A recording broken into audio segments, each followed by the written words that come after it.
Bueno, pues retomando lo que comentaba ahí, yo quería aprovechar antes de seguir con algunos de los temas que habéis tocado y al hilo estaba enlazado con la primera parte del debate que teníamos hoy, si volveríamos a ser iguales o no una vez que pasara esto. Yo esta mañana y ayer estaba pensando en unas declaraciones, un programa de la televisión vasca, de la ETV, donde se bromeaba, se hacía cierta burla, a, no solo al himno de nuestro país, no solo al himno de España, sino también a las fuerzas y cuerpos de seguridad del Estado, a los militares, a nuestros militares, a nuestras fuerzas armadas, pero también, y lo que más me ha dolido de todo este asunto, es a los propios fallecidos, ¿no? Ha sido un corte que se hacía público en las redes sociales, en los medios de comunicación, donde se venía a decir que cuando se clausuraba la morgue, podemos decir, ¿no? El tanatorio improvisado que se tuvo que hacer en el Palacio de Hielo de Madrid.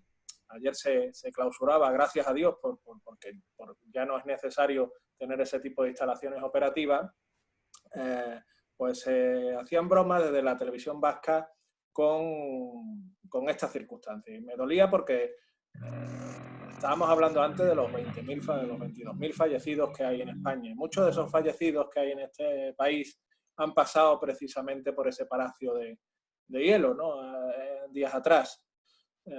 Por eso me dolía y por eso quería dejar por lo menos constancia y brevemente de que todos esos españoles que han fallecido, todas esas fuerzas armadas, todos esos cuerpos de seguridad del Estado, todo ese himno que se tocaba ayer con las autoridades de la Comunidad de Madrid y del Gobierno de España, pues hay que decirle a quien decía más o menos que parecía una alineación de hockey, que era el comentario que hacía, que todas esas fuerzas y cuerpos de seguridad del Estado, aun a pesar de esos comentarios, aun a pesar de ese desprecio, podemos decir, que se estaba realizando por parte de una televisión pública, no lo olvidemos también, que es pública, aunque la mayoría en el País Vasco puedas votar al PNV o a Bildu y demás, pero se paga con el dinero de todos los vascos, no se paga con el dinero únicamente de esos partidos. Pues me dolió. Hay que decirle que esa fuerza de cuerpo de seguridad, ese himno, aun a pesar de lo que se dice, pues esos militares, esos policías, los protegen a ellos también. Y han realizado actuaciones también en el País Vasco de ayuda y de colaboración a quien lo estaba pasando mal por esta pandemia. Y por tanto hay que decirle al gobierno vasco que haga rectificar ese programa, que el responsable de ese programa debería estar ya en la misma calle por ese comentario que realizaba ayer, pero no solo el gobierno vasco. Yo he hecho en falta hoy que el gobierno de España haya hecho algún tipo de manifestación al respecto. Ayer, yo no sé si os disteis cuenta cuando había el debate de la prórroga del estado de alarma, el portavoz de Ciudadanos se lo decía al propio presidente del gobierno. Quien no ha apoyado la investidura de Pedro Sánchez está incluso apoyando más que quienes han votado a favor de la investidura de Pedro Sánchez. Y ese es el gobierno que tenemos apoyado en Bildu, apoyado en Rufián, apoyado en los Jordis, que hoy es su santo si no estoy equivocado, que los que están en la cárcel metidos por querer romper España. Pues ese es el gobierno que tenemos actualmente y esa es la responsabilidad del gobierno que tenemos actualmente, apoyado o queriendo estar en el colchón, como dijo en su libro cuando lo escribió, que fue lo primero que cambió cuando llegó a la Moncloa, pues ha cambiado España por estar precisamente durmiendo cada noche en ese colchón. Y lo digo con todo respeto. Habéis tocado también el tema de sindicatos. Yo hace mucho tiempo que ya dejé de creer en los sindicatos, en la actuación que tenían. A mí me parece tremendamente indignante lo que decía Paco, que ha aparecido hoy en los medios de comunicación de UGT, la sección sindical de temas sanitarios, que denunciaba la actuación del consejero de salud con las mascarillas, precisamente, fijaros el detalle, con las mascarillas de protección ilegales, irregulares, que el gobierno de España había distribuido entre las comunidades autónomas. En ningún momento se decía por UGT que era una tremenda irresponsabilidad por parte del gobierno de España lo que había hecho. En ningún momento se ha dicho que el otro día leía yo, 12 sanitarios en el Puerta del Mar están con la duda de que hayan podido verse afectados por el contagio por haber usado esos equipos de protección irregulares e ilegales. Evidentemente que hay fallos, evidentemente que hay circunstancias que te pueden sobrevenir, pero lo que no sobreviene es esa actuación partidista, anti-Junta de Andalucía ahora mismo que estamos viendo por parte de los sindicatos, y cuando además estos propios sindicatos se les ha pedido, a esos liberados sindicales, se les ha pedido que se reincorporasen al sistema sanitario. Se cuentan con los dedos de la mano los que se han incorporado. Y yo creo que eso la sociedad, como decíamos antes, que yo no quiero que la sociedad se olvide de esto, pues también cuando pase toda la pandemia, cuando pase todo esto, pues tendremos que tener en cuenta esa actitud irresponsable de esos sindicalistas que no se han incorporado y que ahora están utilizando precisamente un error, un fallo del Gobierno de España para atacar al Gobierno de la Junta de Andalucía. Yo creo que es totalmente irresponsable. Y termino muy breve con la ministra Celaá, la que nos decía que los hijos no son nuestros, que no pertenecen a los padres, y que ahora pues viene a decir que más o menos los niños a partir de cierta edad pueden salir, a partir de 12 años me parece, que es la edad de mi hijo el mayor, que pueden salir a la calle sin ningún tipo de control por los padres, sin ningún tipo de supervisión.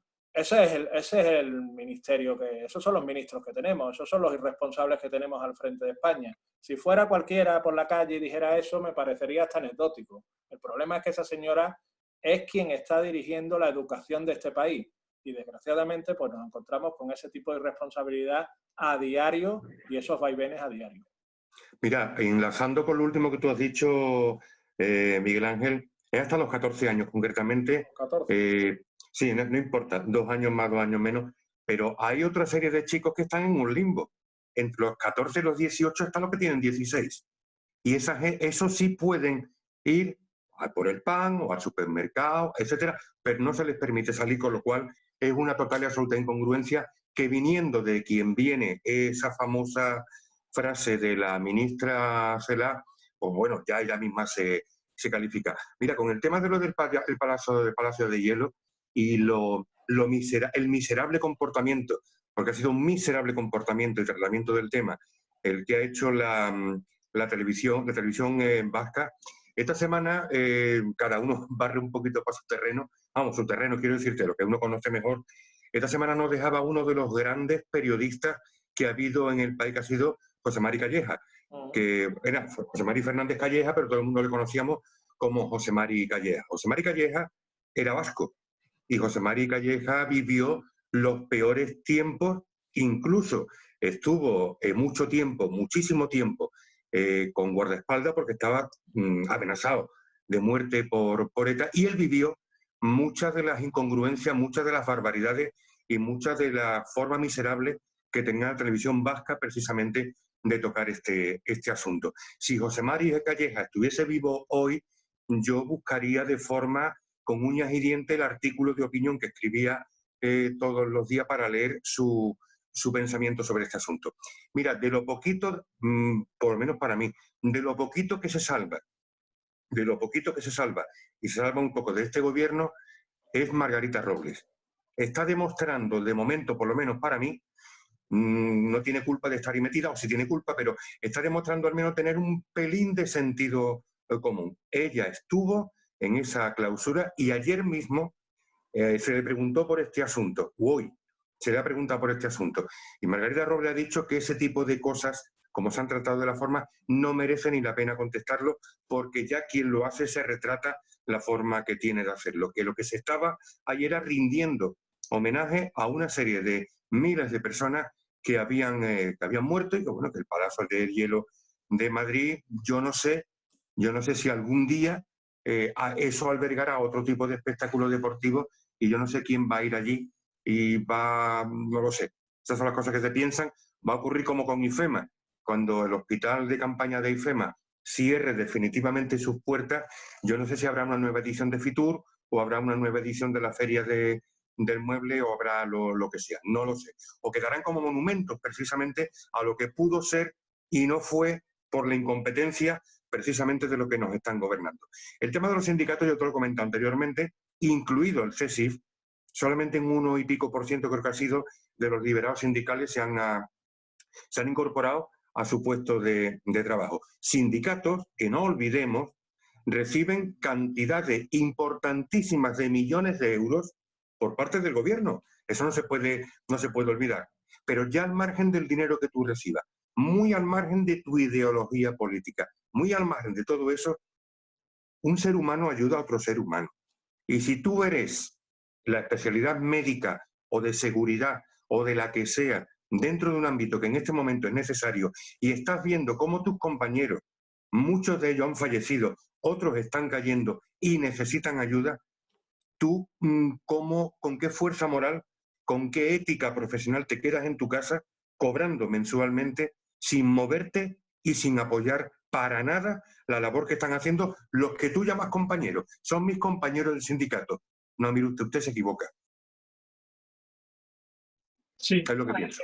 ayer me comentaba precisamente un amigo que es diplomado en enfermería, y hablando del tema de los niños, que sus niños tienen, pues sus 2 hijos tienen entre 8 y 10 años, que los niños le dijeron muy claramente: mira papá, si no es para ir a jugar con mis amigos o para ir a comer a un sitio, nosotros no vamos a salir. Es decir, que los niños tampoco, yo creo que son a veces más consecuentes que incluso algunas personas mayores. Es decir, yo, mire usted, si las cosas no están para jugar y para yo moverme y para yo estar como estaba antes, algo malo tiene que estar pasando aquí. No me engañe usted, que no me puede usted engañar, ¿no? Es muy difícil engañar a un niño, y menos, creo yo, hoy en día, ¿no? Hoy en día nosotros nos daban más coba cuando éramos chicos, pero yo creo que los niños hoy en día no hay quien les dé, seguro. Yo sobre los aspectos, lo que comentaba Miguel Ángel al principio, del tema vasco y demás, yo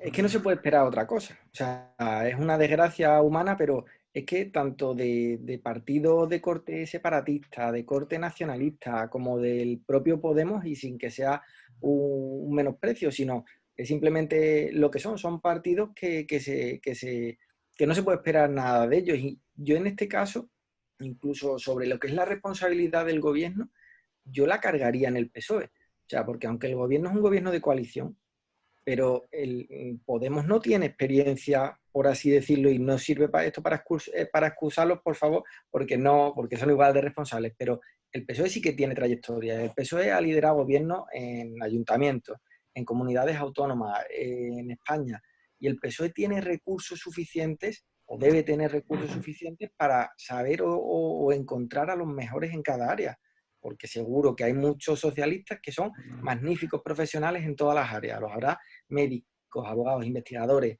de todas las áreas. Sin embargo, nos encontramos ante una situación en la que la política ya propiamente no es política. Esto ha tornado a una cosa un tanto extraña, y los partidos políticos cada vez son más equipos de fútbol, donde la gente ya no es donde compartan una ideología, sino son fans y ultras. Eso es lo que compone, y sobre todo partidos como son Podemos, como es el PSOE, o como es, por ejemplo, Vox, porque encontramos que cuando ha habido mayorías absolutas del PP y luego no las ha tenido, al PP se le ha castigado por actuaciones que haya realizado o lo que sea. Es decir, el voto del PP varía, pero el voto del PSOE no tiende a variar. Entonces, yo hace poco, a mí no me gusta mucho decir esto de frases míticas de personajes y esas cosas, pero hace no mucho leí una frase que la tengo por aquí apuntada porque me parecía interesante, de Jonathan Swift, que decía que no puedes disuadir con razones a nadie de algo que no fue convencido por razones. Es decir, nosotros o cualquier persona le podrá explicar el tema de las mascarillas, el tema de los test erróneos, a determinados votantes y a determinadas personas que sean seguidores de determinados partidos, que por mucho que tú quieras, no lo vas a convencer. ¿Pero por qué no lo vas a convencer? Porque no atienden a razones, algo más como de sentimiento, ¿no? De corazón.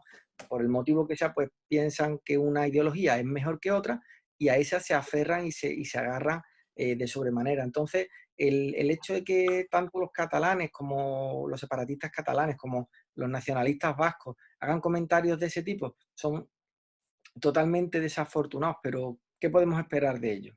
Si es que... En cuanto, mira, a los separatistas catalanes, te puedo hablar a nivel personal, en el sentido de que, bueno, Guillermo lo sabe, yo en el año 73 me fui a estudiar, enviaron mis padres a estudiar a Cataluña, a Barcelona, ¿vale? En el año 73, que vivía Franco, yo tenía catalán obligatorio, ¿vale? Y vivía Franco. Es decir, que no es tanto de que hemos estado relegados y postergados y esa historia. Yo he prestado servicio en Montserrat, estuve en 2 colegios, el Colegio Virolai y en los Escolas Píos de Sarriá, y mi hermana, la pobre de mi hermana, yo tenía una clase que era en catalán, pero mi hermana fue a hacer COU, única y exclusivamente. Mi hermana tenía todas las clases en catalán, todas. Es decir, como si te vas a Inglaterra y no tienes ni idea de inglés, exactamente igual, ¿no? Y en el Jaume Bofill, que era el COU de los Escolas Píos de Sarriá.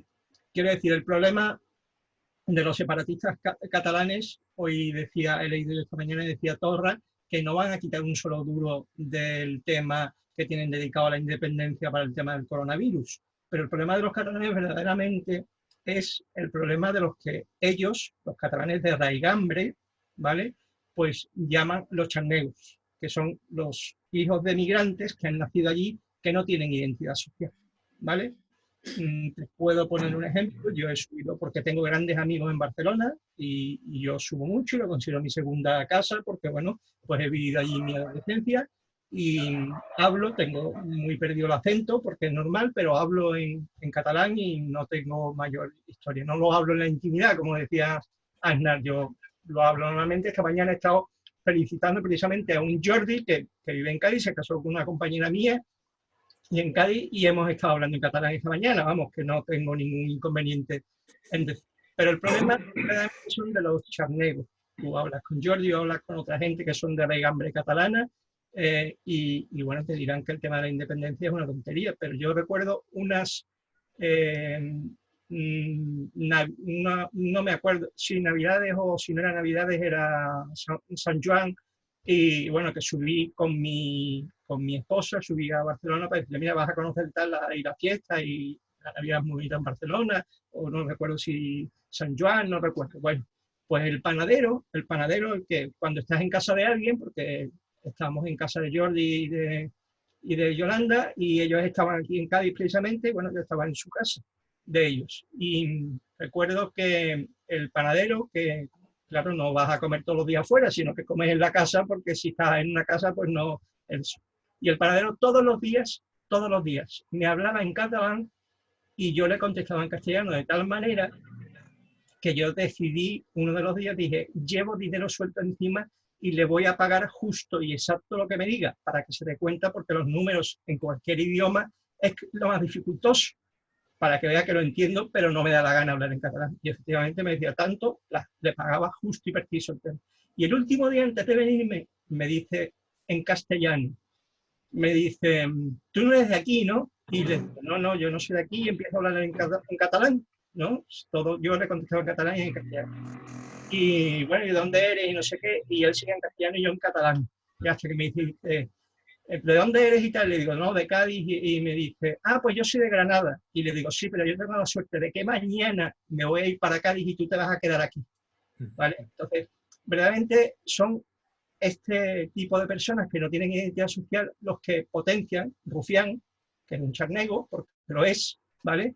Pues el que potencia pues estos temas. Pero verdaderamente los catalanes de raigambre normalmente no se suelen meter en esas historias, ¿no? Sobre todo, Paco, porque la política, yo por lo menos lo veo así, ¿eh? La política, desgraciadamente, se está viviendo de una manera excesivamente excesivamente tensionada, los extremos, la exageración. Ultra iguales, como digo yo, ultra iguales, porque dice ultraderecha, dice no, ultra iguales. ¿Vale? Ultra son los de Vox como son los de Podemos. Claro, me estoy refiriendo a ambos extremos, ¿no? Porque al final se está viviendo, ya te digo, desde un punto de vista demasiado ultra y demasiado infantil también, ¿eh? La política no es tan simple como sí, no, o blanco-negro, sino que hay muchos matices dentro de la política y dentro de las decisiones políticas, ¿no? Yo he hecho en falta la verdad, un PSOE más responsable. La verdad que antes que sacabais un poco el peso que tiene que tener el PSOE en el gobierno de España, sí es cierto que tiene, yo creo que tiene todo el peso. Yo creo que el comité director, digamos, dentro de los ministerios, con Pedro Sánchez, no hay ni uno de Podemos, por mucho que Pablo Iglesias quiera pintar hoy algo con la rueda de prensa que ha dado, llevándolo incluso a la contraria al presidente del gobierno, pues yo creo que no pintan nada. Yo creo que actualmente no pintan nada en el gobierno y además que son conscientes de que no pintan nada desde el momento que se crea un gabinete de crisis con los ministerios más importantes y creo que están Ábalos, creo que está la ministra de Defensa, Marlaska por Interior y el de Sanidad y creo que poco más, Pedro Sánchez, no hay ninguno de Unidas Podemos. Pero yo he hecho en falta un PSOE más responsable. Yo he hecho en falta pues, a un político que tenía una talla y una altura. Recuerdo ahora a Rubalcaba, por ejemplo, un Rubalcaba que anteponía los intereses de España a los intereses partidistas en muchas ocasiones, con muchos errores y con muchos fallos a lo mejor, ¿no? en su gestión. Pero sí es cierto que el nivel político que tiene ahora mismo el gobierno de España es tremendamente negativo. Yo no veo ningún perfil a la altura de un Rubalcaba, de un Alfonso Guerra, de un Solana. No veo ese nivel en el gobierno de España. Veo un nivel dejado llevar un poco por las familias, por esos intereses dentro de un partido para contentar a unos territorios u otros, pero no lo veo desde un punto de vista de la responsabilidad de quien tiene que llevar un ministerio, la cartera de un ministerio, que sepa realmente de lo que está hablando y que sepa realmente de lo que está decidiendo. Yo eso actualmente no lo veo. Pero muchas veces, Miguel Ángel, al margen de que todos los gobiernos, creo yo, tienen que cometer errores, se tienen que equivocar, todos, absolutamente todos. Lo que pasa es que este se está equivocando más de la cuenta. Es la impresión que se da. Pero, sin embargo, yo es que dejaría, al margen de que el último responsable, igual que en tu casa tú eres el cabeza de familia y tú tomas una decisión y el último responsable eres tú, el último responsable es el ministro de turno. Pero fijaros, ¿dónde habrán ido? Bueno, yo me imagino, supongo, que a donde han ido a buscar asesores es el mismo sitio donde han comprado los test y las mascarillas. Exactamente el mismo sitio. O sea, los peores asesores que se pueden encontrar. Porque el Ministerio de Sanidad, que hemos comentado ya en alguna que otra ocasión, era un ministerio amable, un ministerio tranquilo. Era un pastelito para el ministro de turno. ¿Por qué? Porque todas las transferencias están hechas a las comunidades. En España no había grandes problemas sanitarios. Tenemos una sanidad pública, repito, de las mejores del mundo. Y bueno, se nombra, yo no le quito ningún mérito a Salvador Illa, pero bueno, es un catedrático de filosofía que le han puesto como ministro de Sanidad y al mes y pico de estar de tomar posesión como ministro se encuentra con un follón como este. Pero que la culpa realmente, y quiero que se me entienda el matiz, no es suya, porque se supone que el ministerio cuenta con técnicos, con asesores y con personal científico cualificado, muy cualificado, como es el caso de Fernando Simón, que es un científico de primera categoría, pero lo han puesto ahí para quitarle guantas al gobierno, para quitarle bofetadas al Ministerio de Sanidad. Que sigo diciendo que el día menos pensado, Fernando Simón desaparece del desarrollo de la prensa y dimitirá y se irá. Y se irá porque habrá algún organismo internacional que dirá, mira, vente con nosotros porque te estás quemando, ahí estás diciendo las cosas que tú realmente no quieres decir. Y alguna que otra vez, yo creo que también lo hemos dicho y lo hemos visto, que Simón el pobre ya no, ¿por qué no? Porque él mira las hojas, los papeles y dice, ¿qué digo? ¿Digo la verdad o lo que me han escrito? Hombre, no hace falta ser tampoco demasiado espabilado para darse cuenta de cuando alguien te está contando una milonga o te está intentando vender una burra, que no es el caso de Fernando Simón. A lo que iba. Eso que decía Miguel Ángel del PSOE. Esta mañana escuchando yo la tertulia en la radio con José María Fidalgo, con Urrestieta, el subdirector del Mundo, etcétera, y decían, ¿os habéis dado cuenta de que llevamos un tiempo en el que no debatimos en las tertulias la bronca política? Ahora hay bronca política, pero desde el punto de vista de gestión de un problema. Pero no hay bronca política que subyace. Y de hecho, ya hay movimientos porque Rufián, los independentistas, se están alejando del gobierno, que es muy probable que si hay otra prórroga del estado de alarma, es muy probable que Esquerra Republicana ya vote que no. Y sin embargo, el Pero vicepresidente del perdona, gobierno... Guillermo, por la pela, ¿eh? Porque va a haber que hacer unos nuevos presupuestos. Por supuesto. Pero ¿a quién le está tirando los tejos a Iglesias? Sí, sí, sí. ¿A quién? A Bildu y a los independentistas vascos. ¿Está claro? Pero es por eso, porque son los que tienen peso concretamente. Dice, yo me voy a quedar sin este, pero a rey muerto, rey puesto. No negocio contigo, con los independentistas catalanes, pero sí me voy con Bildu y con los proletarios. Por eso digo que esa bronca política subyace, pero lo que era la marea política de las tertulias, de los debates, etcétera, eso prácticamente ha desaparecido. Y eso beneficia al PSOE. Eso beneficia mucho al PSOE. ¿Por qué quiere el ministro de Cultura y Deporte que se reanuden cuanto antes los partidos de fútbol? ¿Por qué el Estado ha autorizado a la Liga de Fútbol Profesional, que es un organismo privado o semiprivado, que se compren test, que ellos compren test para los futbolistas? Primero, porque es el 1,5 del Producto Interior Bruto, lo que mueve el fútbol en España. Y segundo, y termino, porque dice, es que el fútbol, lo dijo el otro día, el fútbol es el mascarón de proa de España. Y cuando tú tengas a la gente sentada delante de un televisor que quieren dar los partidos, incluso en abierto, la gente no hablará de otra cosa, hablará de fútbol. Una cosita que te quería decir, Guillermo, que no puedo estar de acuerdo contigo con el tema de que la sanidad española sea la mejor sanidad del mundo. De las mejores, Paco, de las mejores. Yo te lo digo porque te puedo hablar con toda la razón del mundo como enfermo de hace 42 años, que el Puerta del Mar en Cádiz es mi segunda casa y tú lo sabes, ¿vale? Pues te puedo asegurar, hombre, no es culpa de los recortes del PP, como quieren hacer ver ahora mismo, es más bien culpa de la crisis anterior que provoca a Zapatero y que Europa nos dice que hay que recortar gastos y que hay que recortar gastos y punto, y nada más. Que aquí no, también esa es otra mentira, porque aquí hay verdaderos expertos guerras civilistas, es decir, como lo mismo que vuelven a la guerra civil constantemente, pues vuelven a temas anteriores constantemente, pero se quedan pues donde ellos quieren, ¿no? Yo con el tema de la guerra civil y de la memoria histórica, me parece que voy a pedir que levanten un familiar mío fenicio, que seguramente le pegaría una pedrada a un romano cuando entró en Cádiz, y mi familia eso pues lo lleva muy mal hace muchísimos años. Mire usted, la historia es historia y punto, y se acabó. Vamos a dejarnos de eso. Pero que te quiero decir que la sanidad pública ahora mismo no es quizás la mejor del mundo por esa historia, pero que nos echemos, ya te digo, la culpa al PP porque es que los recortes del PP, dicen, no, los recortes del PP están provocados por algo, mire usted, porque ustedes provocan una crisis, y esa crisis en Europa nos dice que hay que recortar gastos, y hay que recortar gastos a nivel de sanidad y punto.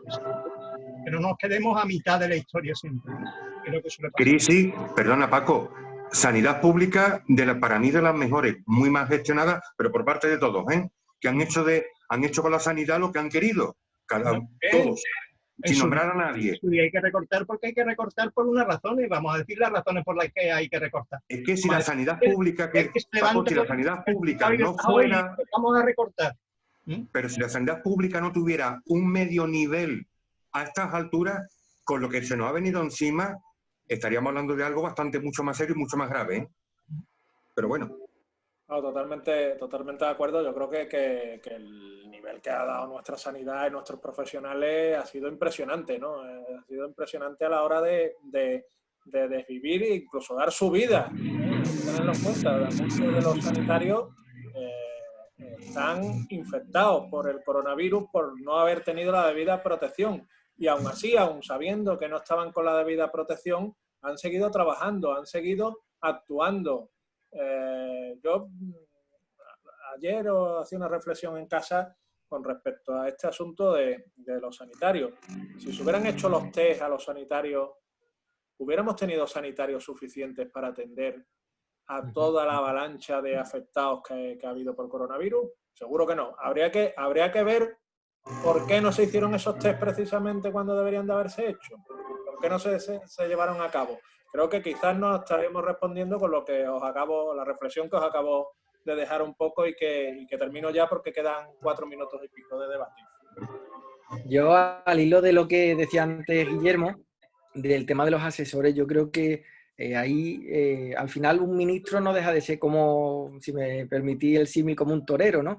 Un torero que no tenga un buen banderillero y que no tenga un buen picador, no puede rematar la faena. Y el problema en la asesoría política es que hay determinadas profesiones que están, sin entrar ni siquiera a nombrarlas, pero que están sobrevaloradas y que parece que por tener cierta cualificación ya puedes hablar de derecho, de economía, de medicina, de asuntos sociales, y no dejan de ser pues asesores que son opinadores profesionales, pero que realmente de contenido y de fundamento técnico tienen muy poco. Entonces, yo creo que esa es una de las grandes crisis de este gobierno, que quizás está demasiado rodeado de opinadores, pero no de buenos técnicos. Y eso en el contexto de si me lo permitís, sin vulnerar la privacidad, de un grupo de WhatsApp donde yo me encuentro, del grupo del colegio, existe un asesor que está asesorando a alguien del gobierno, ¿no? Del gobierno de España actual. Entonces, bueno, pues nos lanzaba muchas cosas con todas las bondades que estaba haciendo, y cada vez que salía un decreto nos lo mandaba por WhatsApp, y ya la gente pues iba saltándole, iba diciendo, bueno, deja ya de decirnos las bondades de lo que está haciendo el gobierno y asume también un poco las torpezas, ¿no? Y él decía, hombre, es que no sabéis lo difícil que es comprar en China. Y yo ahí ya no me pude aguantar, yo que intento ser muy comedido, intento no saltar, pero yo ya se lo dije, digo, vamos a ver, China, eso de que se habla y la frase ahora que está, o la palabra tan definida del mercado persa, China es un mercado persa siempre. O sea, no es ahora por las mascarillas, es que tú vas a comprar tecnología y allí no existe una patente. O sea, yo he trabajado en una multinacional tecnológica y lo que se fabricaba en España, que estaba registrado, patentado, que tenía que tener no sé cuántos permisos, tú lo veías en AliExpress que lo fabricaba uno de allí y era lo mismo, lo mismo. Y el que va a hacer negocios a China sabe que siempre a China y a otros países asiáticos que tiene que tener como socio a alguien local, y si no, ir de la mano del gobierno. Entonces, el que un asesor de un alto cargo, altísimo, del gobierno actual diga que es que no se sabe lo difícil que es hacer negocios en China, a mí me resultaba hasta de chiste, ¿no? O sea, vamos a ver, es que para eso está gente, o sea, simplemente llama a alguien que esté en compras en Coca-Cola, alguien que esté en compras en Inditex, alguien que esté en compras en Mercadona mismo, lo que sea, una gran empresa que tenga la logística suficiente para traer productos de cualquier parte del mundo, tráelo y que ponlo ahí a dirigir. Bueno, pues se nos acaba Se acabó. hoy, se nos termina. La verdad que ha estado muy interesante el debate hoy desde ese punto de vista. Al final, yo lo resumo en una frase: el desgobierno de Pedro Sánchez, y es lo que nos ha tocado, desgraciadamente, pasar con todo esto. Pues nada, muchas gracias a los cuatro. Yo encantado de nuevo de veros. Yo creo que el próximo martes no podemos volver al debate. Sí. Y el lunes no voy a poder. El lunes tengo la tarde un poco ajetreada, pero volveremos a seguir hablando de este tipo de gobierno que tenemos, y agradecerle a José Antonio que haya estado hoy con nosotros. A vosotros. Un saludo, José Antonio. Por compartir este ratito tan bueno. Un saludo. Saludos a todos. Gracias. Hasta luego.